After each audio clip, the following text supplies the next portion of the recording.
Sisters and brothers, thank you all for coming to this International Workers' Day celebration event, bringing together such a diverse group of people and encouraging all movements to show solidarity with Palestinian women.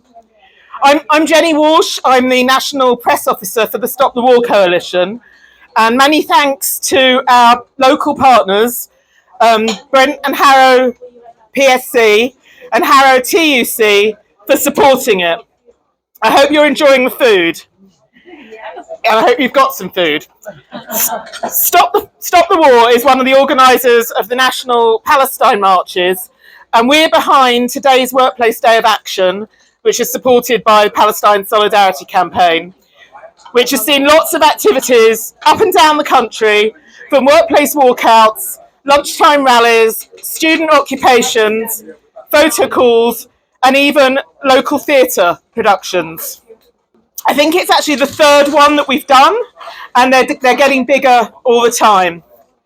Workplace actions are vital in this struggle, and we're trying to bring more trade unions nationally and locally to the position where they understand why Palestine is a trade union issue, just as it is everyone's issue. And can I just say, if anyone here tonight is a Unite member, could you raise with your General Secretary why, under her leadership, the union has been so silent on the Gaza genocide?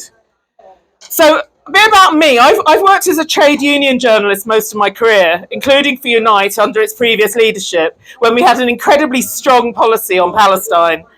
I've been an activist in many local and national campaigning organisations over the years, including being part of the Stop the War Foundation back in 2001, in the weeks following 9/11, when Bush announced the war on terror.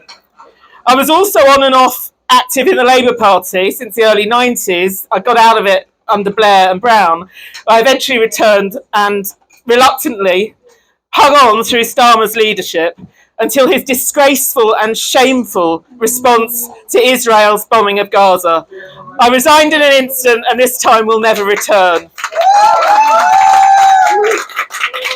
So before I introduce our speakers, I just want to make a couple of points.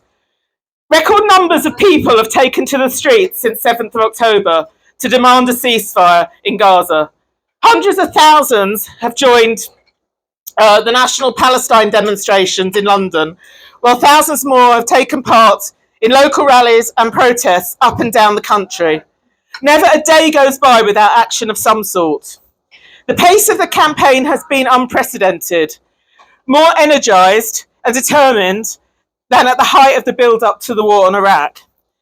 And what is most striking is the huge number, majority even, of women on our marches, old and young, from all nationalities and backgrounds, involved in many different movements and none, and who are organising actions in their communities and workplaces. We have hundreds of young, mostly Muslim women, volunteers to steward our demos. It's an incredible experience being with them as they manage the box area at the very front of the march where the media go, up at the front of the march, and to be with them also leading the chanting. It's a huge privilege for me. Generations of women being politicised through solidarity with the people of Palestine, through the witnessing of the genocide in Gaza being played out in real time, through their disgust and fury at the war crimes, not just of Israel and the US, but of our own government. Their disgust at Rishi Sunak's refusal to demand an immediate ceasefire and to stop arming Israel. And they're disgusted at the justification of the bombing of innocent women, children and girls on the grounds of needing to defeat a terrorist organisation. It never has defeated them, and it never will. And of course, it's the radicalism, the politicisation of people that scares the imperialist British state most, and has led to them branding peace marches as extremist, and to the increasingly heavy-handed, violent policing that we're seeing on our marches. An Evening Standard front page last week declared London's anti-Semitism shame, but did nothing to explain what is actually driving the rise in hate crime or its real level. It certainly wasn't interested in combating it. It was interested in stoking it, more like.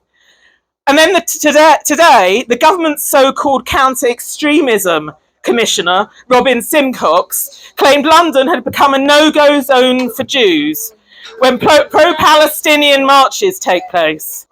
Stop the Wars John Rees was also on the Today programme and rightly pointed out that if the government whips up this kind of fear, then of course people are going to be frightened.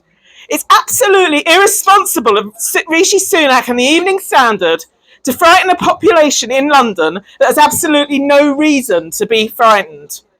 Well, all of you in this restaurant tonight, you don't look much like a hate-filled mob to me, but of course appearances can be deceiving.